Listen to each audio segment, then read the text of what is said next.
Hi guys, quick update. We just left Big Bear, heading on back down the road. Check this out. Brand new shoes. How they fit?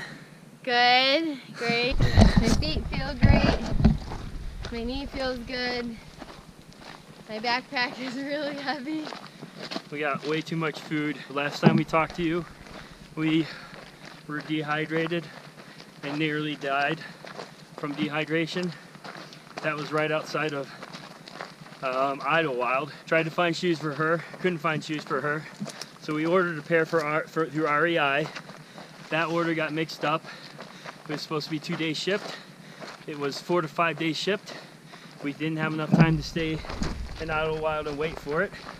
So we went back to the Outpost store, who was supposed to have a delivery. They didn't have the delivery. Told us not to get it from Amazon, get the shoes from Amazon, because Amazon wouldn't get them there even though they said that they would. Said to wait till the next day and they would have their shoes in. We went in the next day, they didn't have their shoes in. So Jade went into a hiker box, picked out a pair of shoes that fit decently, cut them to shreds, removed all the points of contact, points of rubbing that would cause the blisters, and then we hiked on. We hiked up 6,000 or 8,000 feet that day, 1,000 feet away from the top of Mount Jacinto. That was really beautiful. It was a lot like this, all the trees that you see, except the trees were way bigger, a lot more rocks. So we were super elevated. There was snow on the ground in different spots. I had eaten a big old Mexican meal right before and I was very full. Feeling kind of icky, but it's pretty crazy how within the last week or so I can literally feel my body burning through the food that I've eaten. And I feel like I can feel my metabolism working, so that didn't last long. My body used it up quick. It was a pretty hike, but then we went down, and that was not so fun. I think it was 8,000 that we went down. 9,000. 9? Yeah. 9,000. 9,000 feet down in 13 hours of walking. And the wind was pretty strong over there. It was kind of near Palm Springs, and they have all these wind turbines. And one of our hiker family members, who is now named Mary Poppins, the wind blew him into the side of the cliff where there was like this big old rock, and he hit his pelvis. He had an umbrella. Oh yeah, he had an umbrella. So he is now Mary Poppins, but he's doing all right. So that wind was pretty intense. It was blowing me around. I thought it was gonna blow me right off the side of the mountain. I walked right past this a rattlesnake, inches away from my leg, sitting out sunbathing on a rock. The next couple days we hiked pretty much in the desert. We were low elevation, slowly climbing back up to high elevation to where Big Bear is. We saw a lot of peak, the peak of Mount Gorgonio and Mount Antonio. It was really crazy. They're pushed up past the clouds, really wild. We felt like Frodo and Sam from Lord of the Rings when they first see the cliffs of Mordor. Is that what it is?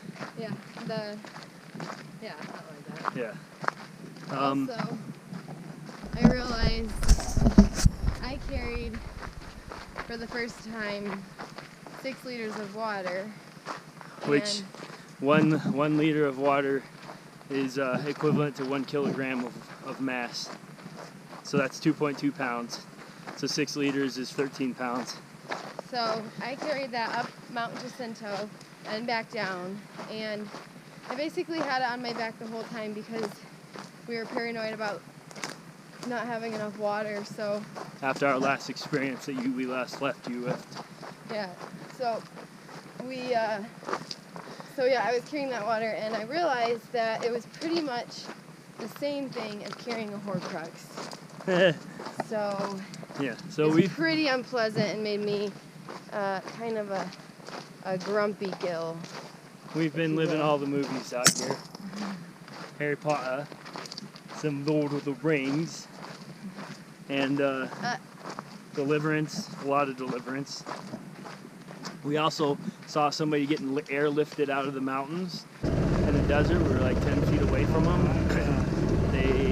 I guess the story is it was an Austrian group of day hikers that didn't know how hot and dry it was going to be, and they got too far away from the main road, got into trouble, heat stroke, stuff like that, and